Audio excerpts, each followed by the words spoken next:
आता isakal.com आहे देशातील नंबर 1 ची मराठी न्यूज वेबसाईट। प्रत्येक अपडेटसाठी isakal.com ला नक्की भेट द्या।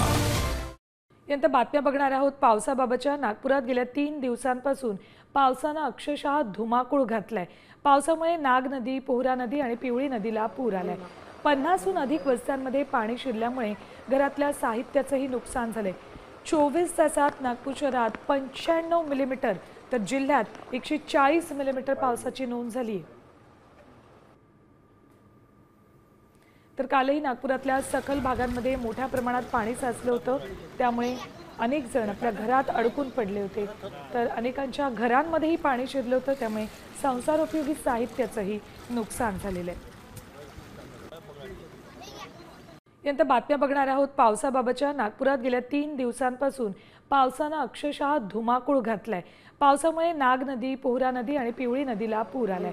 50हून अधिक वस्त्यांमध्ये पाणी शिरल्यामुळे घरातल्या साहित्याचेही नुकसान झाले। 24 तासात नागपूर शहरात 95 मिलीमीटर तर जिल्ह्यात 140 मिलीमीटर पावसाची नोंद झाली। तर कालही नागपुरातल्या सखल भागांमध्ये मोठ्या प्रमाणात पाणी साचलं होतं, त्यामुळे अनेक जण आपल्या घरात अडकून पडले होते। तर अनेकांच्या घरांमध्येही पाणी शिरलं होतं, त्यामुळे संसारोपयोगी साहित्याचेही नुकसान झालेलं आहे। यानंतर बातम्या बघणार आहोत पावसाबाबतच्या। नागपुरात गेल्या 3 दिवसांपासून पावसाने अक्षरशः धुमाकूळ घातलाय। पावसामुळे नाग नदी, पोहरा नदी आणि पिवळी नदीला पूर आलाय। 50हून अधिक वस्त्यांमध्ये पाणी शिरल्यामुळे घरातल्या साहित्याचेही नुकसान झाले। 24 तासात नागपूर शहरात 95 मिलीमीटर तर जिल्ह्यात 140 मिलीमीटर पावसाची नोंद झाली। तर कालही नागपुरातल्या सखल भागांमध्ये मोठ्या प्रमाणात पाणी साचलं होतं, त्यामुळे अनेक जण आपल्या घरात अडकून पडले होते।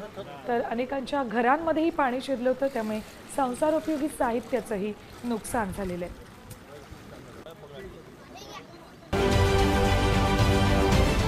महाराष्ट्रातील सर्व बातम्यांचे विश्वासार्ह व्यासपीठ सकाळच्या सर्व सोशल मीडिया प्लॅटफॉर्मला लाईक, फॉलो आणि सबस्क्राइब करा। तसंच सर्व नोटिफिकेशनसाठी बेल आयकॉन प्रेस करायला विसरू नका।